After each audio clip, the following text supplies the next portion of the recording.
Well, una, no, hindi naman yan uncommon yan dahil nga talaga dun sa nature ng ganitong klase, they are adversarial proceedings, no? Dahil merong ibang magkaiba, no, na pinaglalaban na punto ng dalawang panig. So, hindi naman ibig sabihin yan na nag-aaway talaga. But that's really normal, no? But siguro makita naman natin, no, yung sabi nga ni Attorney Capuna nung simula, pinipilit niya, no, na maging more patient, no. But nadala na din siguro yung fact na sinabi naman niya, no, dahil nga dun sa naging actions din, no, nung defense, pagdating dun sa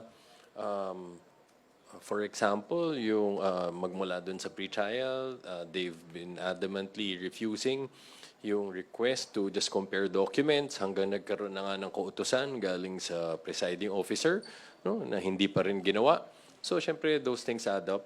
But end of the day, it's really nothing that's out of the ordinary. Nangyayari naman ho talaga yung mga ganong sagutan minsan. Siguro, bago sa follow-up, no, gusto ko lang linawin yung, syempre, they were complaining really about yung pong exchange, particularly doon sa